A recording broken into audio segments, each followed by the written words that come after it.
갭 투자의 정의를 얘기하면요, 매매가와 전세가의 차이가 별 차이가 없는 지역들. 예를 들어서 내가 실제 부동산을 이건 투자행위입니다. 100% 투자행위입니다. 투자를 했을 때 소액 1,000만 원, 2,000만 원을 가지고 은행 예금 놓기가 뭐 하니까 부동산에 투자를 하는 겁니다.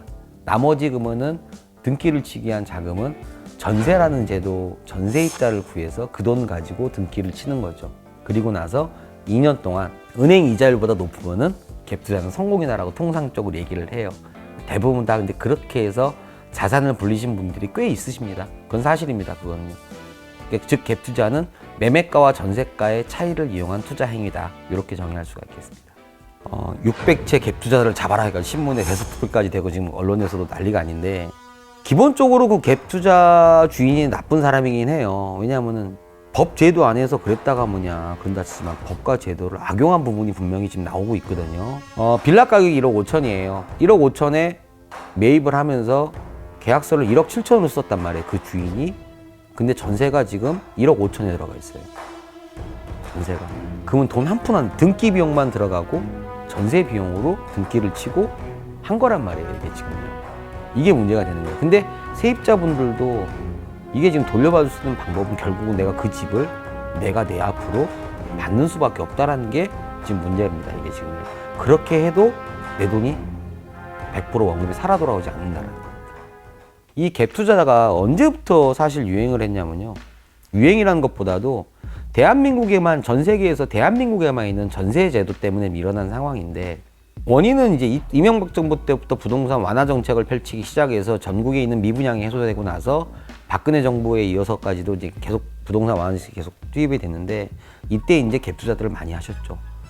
이거는 갭 투자라는 용어 자체는 부동산 가격이 오를 걸 확신하고 하는 투자 행위입니다. 가령 매매가가 2억이에요. 2억인 아파트가 전세가 1억 6천 해가지고 4천만 원의 등기 비용만 있어서 내가 집을 샀어요. 그래서 전세를 줬어요. 근데 2년 뒤에 2억짜리 아파트가 2억 5천이 됐어. 전세 가격은 1억 6천에서 1억 8천, 2억까지 뛰어 올랐고, 그럼 누가 이익이겠어요? 그렇죠. 집주인만 이익이에요. 세입자는 2년 동안에 은행이자 한 푼도 못 받고 내가 그냥 사는 거로만 만족하고 가야 된단 말이에요.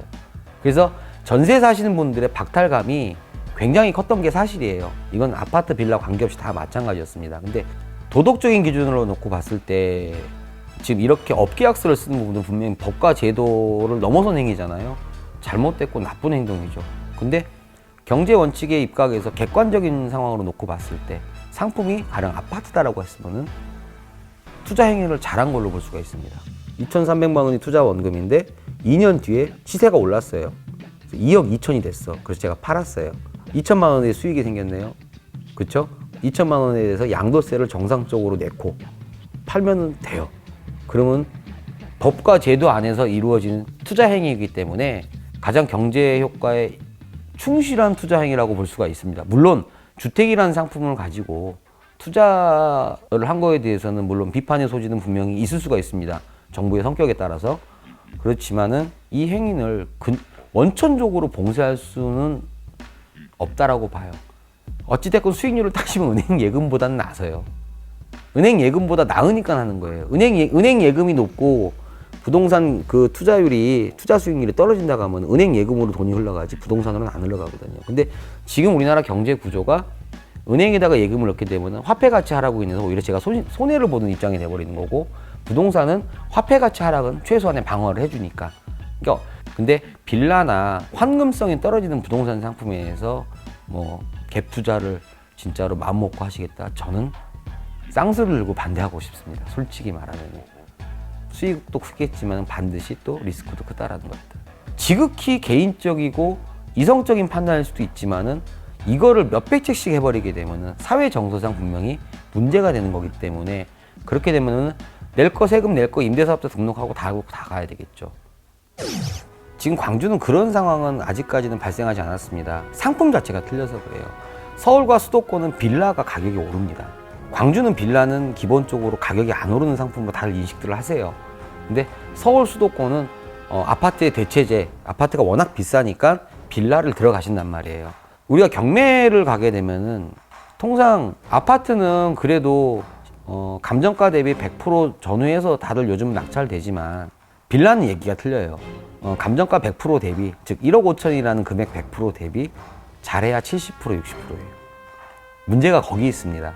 내가 이 집을 받더라도 내 돈은 손해가 나는 구조가 돼버리는 거예요. 그래서 한 채 두 채만 아니 이게 지금 몇백 채란 말입니다. 이게 지금 계속 돌려막기를 한 거예요. 그렇기 때문에 지금 피해자가 양산을 했는데 현재 법과 제도로서 구제받을 수 있는 길은 원금을 온전하게 구제받을 수 있는 길은 없다. 물건은 갖고 올 수 있어도 없다. 근데 빌라의 특성상 오르고 내리는 폭이 커요. 아파트는 그래도 가격이 매매가가 뭐 2억에서 2억 5천원 올라서 2억까지 다시 떨어져도 전세가는 그대로인 경우들이 있어요. 그러면 전세 세입자만 교체해주면 돼요. 그래서 아파트 쪽에서의 갭 투자자들이 어떤 이런 문제점들이 나오지 않는 경우들이 바로 이런 아파트라는 상품의 특수성 때문에 그런 거고, 빌라는 원금이 까지는 구조의 갭 투자예요. 이게 원금이. 근데 초기 비용이 굉장히 적게 들어간다는 장점이 있습니다. 그렇기 때문에 서울과 수도권에 이런 현상들이 많이 나오는 이유가 그러한 부분이라서 정부에서 지금 마련한 것이 주택보증보험, 서울보증보험을 통해서 전세 자금을 갖다가 이제 보증을 해주는, 그래서 전세 자금을 보증보험에서 먼저 내주고 보증보험회사가 주인한테 구상권을 청구하는 이러한 보험을 출시를 했는데 지금 안 팔아요. 이미 다 그 자금이 다 소진돼 버렸어요. 그래서 지금 현재 안타깝지만 그쪽 빌라에 세를 살고 계시는 분들이 굉장한 피해를 지금 보게 생긴 건 사실이다. 근데 정부 입장에서도 딱히 방법이 없다라는 게 문제이긴 합니다. 지금 아파트 갭 투자는 아직까지는 그런 사례는 안 나왔어요. 통상적으로 은행에서 담보력도 좋고 안 되면은 임대인이 대출을 받아서라도 줄 수가 있는 구조이기 때문에 그나마 덜한데, 빌라는 상품 특성상 대출도 그렇게 많이 안 나오고 그러다 보니까 그런 문제점들이 좀 많이 나와서 이번 사건이 그렇게 나온 것 같습니다.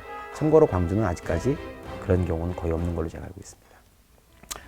전체 부동산 시장에 실수요자로 거주하시는 분들도 계시고, 그 다음에 어머니가 아들내미 이제 다 컸다고 집 사주시는 그런 분들도 계시고, 또 어떻게 하면 투자해서 돈을 좀 벌어보시겠다라고 해서 이러한 형태의 갭 투자를 하시는 분들도 계시고, 또 은퇴하시는 분들이 연금의 어떤 수요에 만족하지 못하시니까 이러한 아파트 두세 채 사서 월세로 소득을 좀 이렇게 나의 노후를 갖다가 좀 보장해야 되겠다라고 하시는 분들도 계시고, 이렇게 다양한 사람들이 같이 모여 살고 있는 것이 우리네 세상이에요, 지금.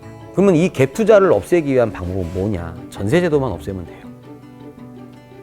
전세제도만 없애면 갭 투자는 자연스럽게 사랍니다. 올 렌트로 가는 거지, 미국처럼.